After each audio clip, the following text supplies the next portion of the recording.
Saudara, kesehatan nggak bayar, subsidi listrik, subsidi BBM, kemudian sekolah harus kita bikin nggak bayar, gratis. Kemudian kita akan kasih makan siang.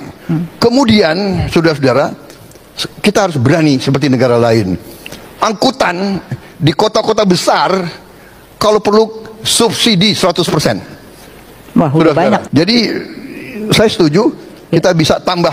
We have to be more generous beasiswa. Ya, baik. Dan sekolah universitas negeri benar-benar harus kita bikin, kalau bisa semuanya nggak bayar. Wah, luar biasa.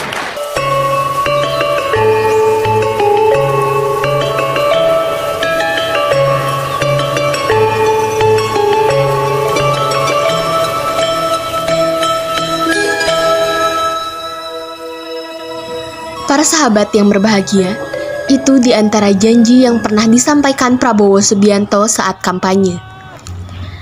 Namun setelah 100 hari menjabat, Prabowo belum mewujudkan janji-janjinya itu. Selain yang dikatakan dalam pidato di depan, Prabowo juga menjanjikan banyak hal. Di antaranya, 19 juta lapangan kerja, penurunan angka kemiskinan hingga di bawah 5%, pertumbuhan ekonomi 6-7%, menaikkan gaji TNI Polri. Memang menunaikan janji tidaklah semudah membalikan telapak tangan. Perlu waktu untuk mewujudkannya.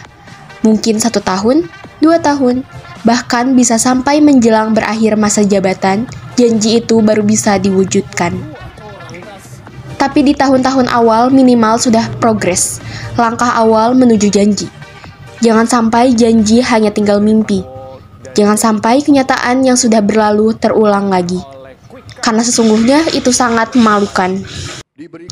Anehnya, justru ia menjalankan program yang belum pernah disampaikan dalam janji kampanye, yakni efisiensi anggaran. Disinilah masalah kemudian muncul, karena program efisiensi itu justru akan mempersulit janji-janji kampanyenya, terutama yang berkaitan dengan pendidikan dan kesehatan. Sekolah gratis, kuliah gratis adalah program yang luar biasa dan sangat didambakan oleh seluruh rakyat Indonesia.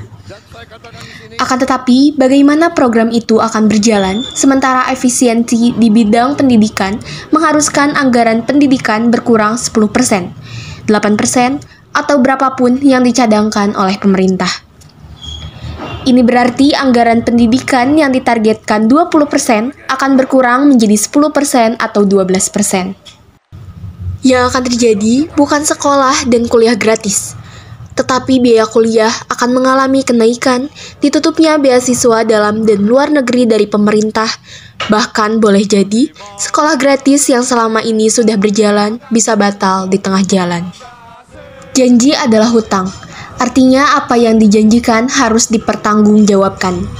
Karena itu, menjanjikan suatu program kegiatan selayaknya dibarengi dengan riset yang memadai, terutama yang menyangkut dengan anggaran. Jika hal itu tidak dilakukan, maka sama dengan omon-omon alias omong kosong. Sehebat apapun program, jika tidak diimbangi kondisi keuangan, maka bisa menjadi bahan tertawaan.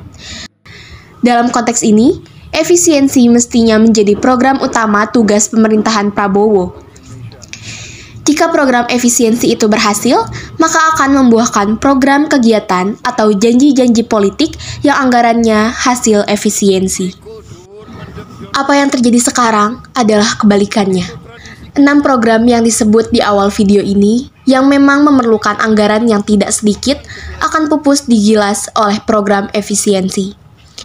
Ini menunjukkan tidak adanya inkonsistensi kepemimpinan Prabowo.